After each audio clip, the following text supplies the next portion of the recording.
¿Qué tal todos? En este video quiero hablar un poco de cuál es el error en cómo se enseña economía en las universidades y en las facultades de negocio específicamente y cómo, digamos, hacer un poquito la transición de la parte teórica a la parte práctica de la economía. Yo llevo ya un poco más de 6 años dando clases en la universidad, siempre estaba dando clases en la facultad de negocio y entonces siempre he tratado de que mi clase sea mucho más aplicada que teórica, aunque evidentemente es una clase de introducción a la microeconomía y entonces tengo que empezar por las bases de cómo se construye el análisis. Pero aquí está el detalle y aquí es donde tal vez vienen muchos de los errores de tal vez de algunas personas en decir, bueno, es que la economía es muy teórica y la verdad es que eso no pasa en la práctica y en parte es porque eso se origina de cómo se enseña. Entonces, empecemos de la premisa de qué es lo que se enseña en una clase de microeconomía tradicional. Se empieza con lo que se conoce como el modelo neoclásico de economía. En el modelo neoclásico, muy matemático, muy robusto en papel, pero evidentemente cuando te pones a pensar en la parte filosófica, cuando te pones a pensar en la parte cualitativa de cómo funciona esto, las personas que ya tienen experiencia trabajando, las personas que están en el mundo de los negocios dicen, esto no me hace mucho clic, yo no tomo decisiones de esa manera. Alguna de estas decisiones es, bueno, precisamente por eso queremos enseñarles cuáles son, digamos, las herramientas cuantitativas para que tomen mejores decisiones, pero al mismo tiempo hay algo que todavía no hace clic. Les recomiendo que vayan a un video mío donde elaboro muchísimo más en cuáles son las cosas que yo llamo las premisas de mercado. Este detalle es súper importante porque todo el modelo neoclásico de lo que se conoce como la competencia perfecta se deriva de una serie de premisas. Y empezamos por unas premisas que a simple vista se ven muy razonables. Por ejemplo, primera premisa, asumimos que los agentes, entiéndase los consumidores, los productores, cualquier tipo de intermediario que exista, reguladores de mercado, creadores de políticas públicas, agentes sombras, todos ellos son personas racionales. Y la racionalidad está definida de una manera muy lógica. Si tú eres un consumidor, racional quiere decir que tú estás tratando de maximizar una cosa llamada utilidad, que es la felicidad que te dan bienes y servicios, o tratar de maximizar tus deseos. ¿Sujeto a qué? Sujeto a una restricción presupuestaria. Tiene sentido, tanto matemático como teórico. Yo como consumidor quiero tener la mayor cantidad de cosas posibles, pero no puedo porque entonces tengo un presupuesto, entonces yo voy a tratar de ver de qué manera yo busco esa flexibilidad, felicidad máxima posible con el presupuesto que tengo.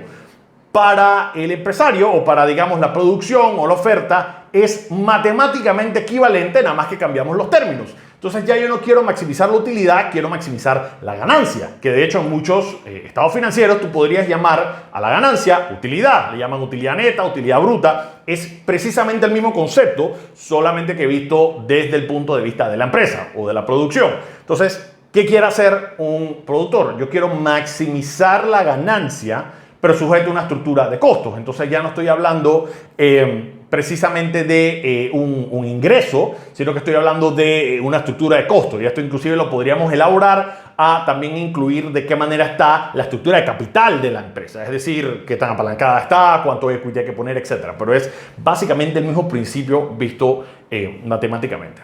Después pasamos a una serie de premisas como, bueno, también es una función de qué poder tienen o no los agentes dentro de ese mercado. Entonces, no es tanto que si, por ejemplo, bueno, ¿cuántos agentes hay? Es decir, ¿cuántos consumidores hay? ¿Cuántos productores hay? Esa premisa hay que modificarla para ponerla un poco más práctica y decir, asumimos que en un mercado eficiente o en un mercado donde hay competencia perfecta, hay suficientes productores y suficientes consumidores para que de manera tal que nadie de manera individual o colectiva, es decir, a través de cooperación o a través de sindicatos o a través de cualquier tipo de contrato, puedan entonces influir en el precio. Entonces esas son, digamos, las primeras dos premisas. Los agentes son racionales. También hay suficientes de estos agentes para que no puedan influir de manera individual o colectiva sobre el precio. Entonces empezamos ya a ver cosas como, por ejemplo, bueno, pero ¿acaso la información en este mercado es perfecta? Si la información es perfecta, se habla que el mercado es competitivo. Si la información no es perfecta, es decir, tenemos información asimétrica, hay gente que no puede comparar precios o, por ejemplo, no se sabe muy bien sobre el producto, o hay personas que controlan más información que el otro, entonces ahí tenemos información asimétrica. Hay o no barreras de entrada y hay o no barreras de salida a este mercado. Esta premisa es importantísima y de hecho tal vez voy a hablar un poquito de esto después en el video, porque esta premisa es una de las que determina si el mercado puede ser eficiente o no en el largo plazo. Las barreras de entrada son básicamente qué tan fácil es para una empresa una empresa nueva, meterse en este mercado. Hay tres cosas que nosotros hablamos normalmente en las barreras de entrada. Si hay una ley que prohíbe que ciertas empresas entren al mercado, eso es una barrera de entrada impuesta por un regulador. ¿Qué pasa si, por ejemplo, no hay necesariamente unas barreras de entradas legales, pero hay unas barreras de entradas financieras? Para poder entrar a este negocio hay costos fijos muy altos, un costo de inversión inicial muy alto, entonces no cualquier persona puede entrar a competir. Tienes que ya venir con cierto capital. Y por último, la barrera de entrada puede ser impuesta por la demanda, es decir, la empresa principal tiene tal control del mercado porque sus consumidores son tan leales que entonces no quisieran, digamos, si llega un nuevo entrante, esa persona no sería tan competitiva porque no conocen el producto y ya hay cierto following por parte de la empresa existente.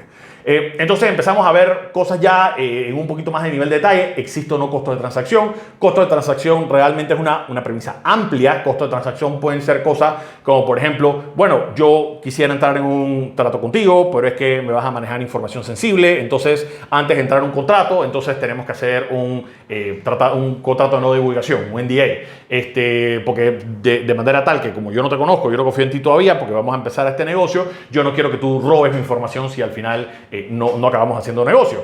Puede ser también que, por ejemplo, bueno, yo sí quiero hacer este negocio, sí confío en ti, pero pueden pasar cosas mal. Entonces hay que sacar un seguro y entonces hay que hacer un proceso de debida diligencia para analizar todas las cosas que pueden pasar mal y entonces después conseguir un seguro. Todas esas cosas son, digamos, costos de transacción. Y podrían ser cosas inclusive mucho más chicas, como por ejemplo, bueno, para que tú compitas en este mercado, no es que haya barreras de entrada, pero es que tienes que tener, digamos, tal certificado para que, por ejemplo, el ejemplo que yo uso muy común es estos carnets de salud que tienes que tener para los restaurantes y que tienen que tener tus trabajadores. No es tanto una barrera de entrada como si, por ejemplo, el gobierno te diría, para participar tienes que tener una licencia. Eso ya es diferente porque tal vez la licencia implica un costo elevado. Los carnets de salud no son necesariamente una barrera de entrada que le impide a la gente participar, pero sí es un trámite que hay que hacer y es un trámite importante. Y la última premisa, y la he dejado de último a propósito, es que se habla que en un mercado competitivo los productos son homogéneos. Cuando el producto no es homogéneo, es heterogéneo, es decir, que es diferente por alguna razón, entonces estamos hablando de que hay un mercado imperfecto o que la competencia es imperfecta. Entonces, tomando todas estas premisas, uno define qué es un mercado eficiente y qué es un mercado no eficiente. Para que entonces cumpla el criterio de qué es un mercado eficiente, tomamos esas premisas y nos hacemos las siguientes preguntas. Los agentes son racionales, es decir, buscando cada una de las definiciones de lo que busca. Los consumidores están tratando de maximizar su utilidad sujeto a su ingreso o a su presupuesto. Las empresas están tratando de maximizar su utilidad. Desde el punto de vista de la empresa esa es la ganancia. Inclusive podrías decir, bueno, los reguladores están tratando de maximizar la eficiencia o una Pareto de eficiencia en el mercado. Después empiezas a ver cosas como, bueno, ¿es la información perfecta? Si la información perfecta, sí, si la información sí es perfecta, pasamos a las siguientes premisas. Bueno, ¿cuántos competidores hay? ¿Hay suficientes competidores? ¿Hay suficientes consumidores? Nadie influye de manera individual o colectiva en el precio.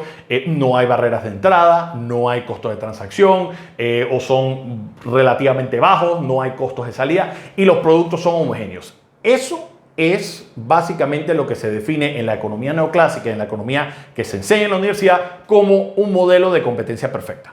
Y le llaman un modelo de competencia perfecta porque si todas esas premisas, todas van de acuerdo a lo que acabamos de plantear, entonces pasan ciertas cosas. Primero, el precio es igual al costo marginal. Aquí es donde empiezan tal vez los errores que voy un poquito a clarificar o a esclarecer, mejor dicho. Te hablan también de que, por ejemplo, la ganancia es igual a cero.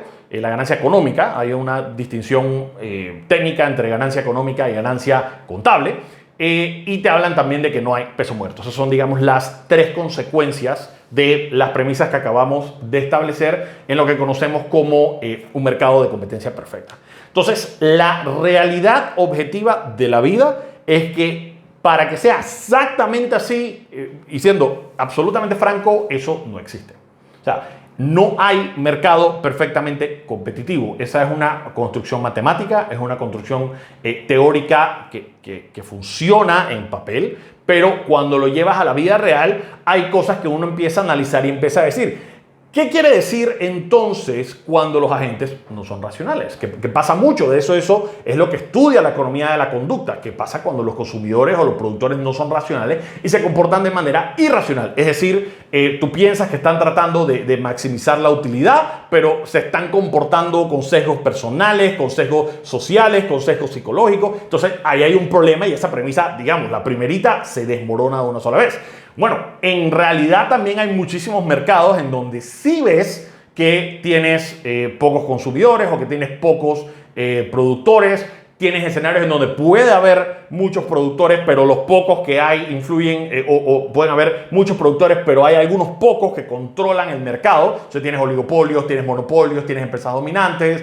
Hay mercados en donde hay información asimétrica, es decir, no hay información perfecta. Por supuesto que existen circunstancias donde hay barreras de entrada. Por supuesto que es muy común tener barreras de salida. Es decir, qué tan fácil es para mí liquidar mi posición y tratar de salir de esta inversión. Eso es muy común. Y por supuesto que tienes escenarios de costo de transacción. Y tal vez la más última, y por eso la dejo a propósito, es la heterogeneidad de los productos. Nosotros tenemos una gran variedad de productos y salvo los commodities, que al final son cosas realmente parecidas y por definición me da igual de dónde venga o quién es el productor, la gran mayoría de las cosas son productos heterogéneos hasta cierto punto. Entonces, ¿de qué estamos hablando? Estamos hablando de un modelo que es, como tradicionalmente los que han estado desafiando la postura neoclásica, llaman un modelo de competencia imperfecta o llaman el modelo de falla de mercado. Entonces, aquí está el detalle y aquí es lo importante de tal vez cómo es la manera que se debe explicar entonces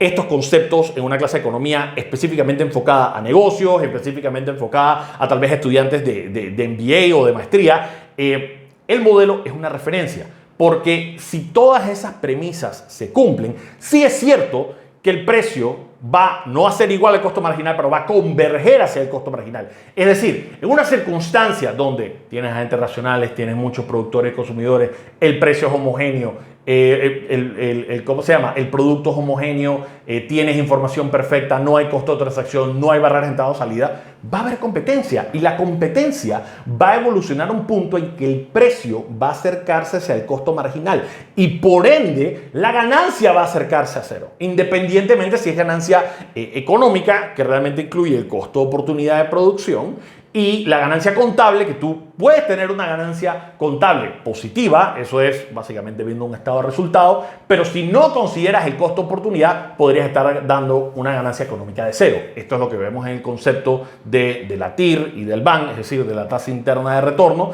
y del valor presente neto o valor actual neto. En ese concepto hablamos de una tasa de descuento. Esa tasa de descuento refleja el costo de oportunidad. Y si ya han dado finanzas, les han dicho cualquier proyecto que tenga un BAN de 0 o superior, ese es un buen proyecto. ¿Por qué 0 es buen proyecto? Porque estás cubriendo el costo de oportunidad. Tú quisieras tener una ganancia razonable de X. Si yo descuento todos esos flujos y me da 0, significa que tuve suficiente beneficio para cubrir mi costo de oportunidad, por ende es un buen proyecto. Eso es lo que nosotros llamamos como una ganancia económica, que es diferente a la ganancia contable. En cada periodo vas a estar teniendo una ganancia contable, pero el número que realmente vale es la ganancia económica. Ahora, esta primera modificación al modelo neoclásico es importantísimo, porque entonces ya no vemos que el precio es igual al costo marginal y que la ganancia no es igual a 0, sino que cuando tenemos esas circunstancias en un mercado, el precio va a ir cayendo y aproximándose al costo marginal de producción y que la ganancia va a irse achicando.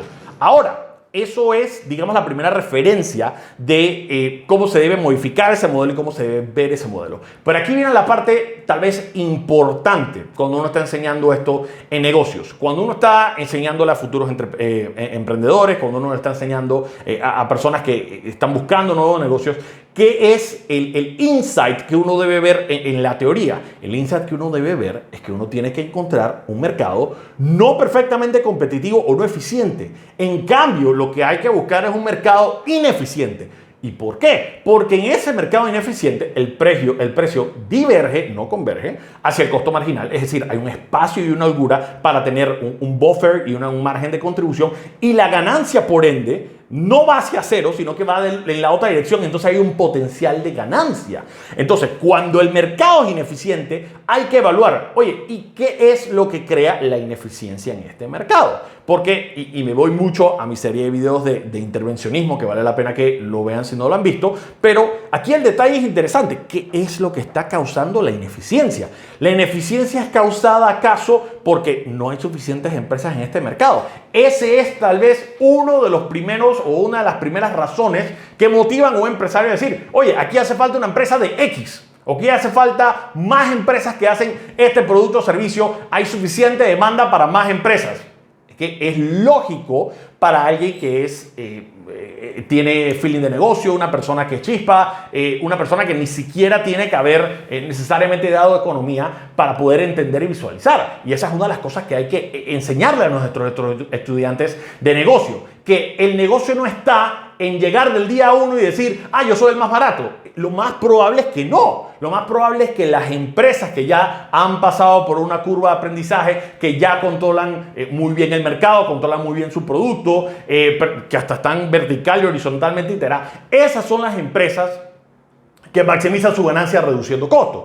Lo más probable es que cuando ellos vayan a entrar al mercado como emprendedores, no van a ser el más barato. Por ende, no deben irse a un mercado donde hay mucha competencia. Al contrario, deben irse a un mercado donde no haya tantas empresas compitiendo, porque precisamente ahí es donde está el mayor potencial de la ganancia. Ahora, hay algunas maneras en que yo podría provocar o yo podría hacer que el mercado se vuelva ineficiente. Por supuesto, podría crear un producto homogéneo. Es decir, digamos que todas las otras premisas siguen siendo ciertas. Los agentes son racionales, no hay barreras de entrada o salida, la información es perfecta, pero ahora digo yo, mi producto es diferente. Ahora bien, el que determina si el producto es diferente no es el empresario, es el consumidor. El consumidor es el que dice, sí, este es un producto diferente. Y la pregunta es, ¿por qué quisieras tener un producto diferente? Precisamente, volvamos a lo que estamos diciendo. Si hay una ineficiencia en el mercado o hay un fallo en el mercado, yo puedo entonces justificar un precio más alto o que el precio diverge del costo marginal. Entonces yo salgo y digo, aquí tengo sal. Entonces, ¿la sal me la vas a comprar o no? Depende de qué. Si toda la sal es parecida, entonces yo me voy a ir a comprar la sal más barata. Pero si yo salgo mañana y digo, no, mi sal es diferente, porque mi sal es sal rosada del Himalaya, que tiene ciertas propiedades naturales y que no tiene todas estas cosas malas que tiene la sal procesada. Ok, ¿a cuánto la vendes? Yo la vendo tantas veces por encima del precio del mercado. Ese tantas veces lo determina el mercado. Pero el mercado puede que responda y diga, no me interesa, tal vez no es una cosa que me importe mucho sobre la sal, no necesito que mi sal sea diferenciada. Y entonces esa es una respuesta al emprendedor que tomó el riesgo y dijo, bueno, no era como yo lo pensé, yo tal vez analicé el mercado de una manera diferente. Pero al emprendedor que dijo, uy, aquí hay una oportunidad de negocio porque yo estoy viendo algo que el resto no está viendo. Hay una información que yo sé que el resto no sabe y cuando propone entonces su sal diferenciada, que si van hoy en día a un supermercado se encuentran 15 tipos de sal, sal rosada, sal ahumada, sal mezclada con otras especias, es porque precisamente se encontró la manera de justificar un precio más alto y que la gente está dispuesta a pagarla. Y en ese caso no es malo. En ese caso no es malo, no es necesaria una intervención, no es malo que el mercado sea ineficiente, no es malo que la competencia sea imperfecta, es un producto diferenciado que la gente estaba dispuesta a pagar. Y eso es lo que tenemos que enseñar en negocios. Decirle a nuestros estudiantes, la teoría económica se aplica de esta manera. Esto es lo que pasa cuando tenemos estas premisas de mercado. Las empresas que participan en estos mercados tratan de reducir los costos, tratan de competir con precios. Si usted va a entrar en este mercado, entienda que estas son las reglas del juego.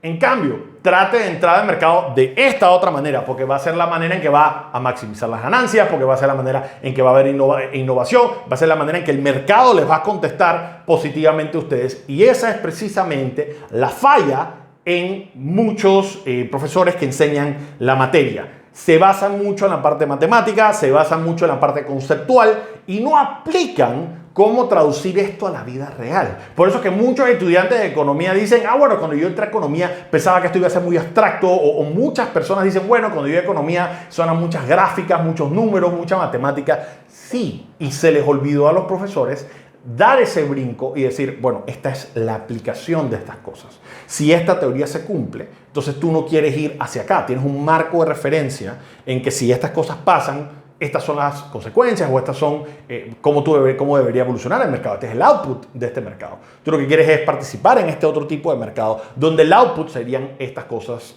que son tal vez lo que tú estás buscando. Como emprendedor, tú estás buscando maximizar tu ganancia si eres un productor racional. Entonces tú lo que buscarías no es un mercado de competencia perfecta o un mercado eficiente, sino es encontrar un mercado ineficiente y entonces proveer valor con eso.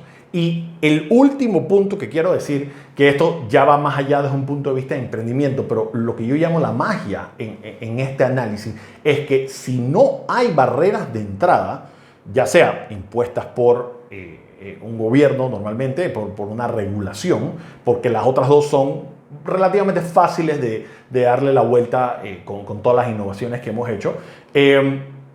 Si no hay barreras de entrada, la ineficiencia va a ser insostenible en el tiempo.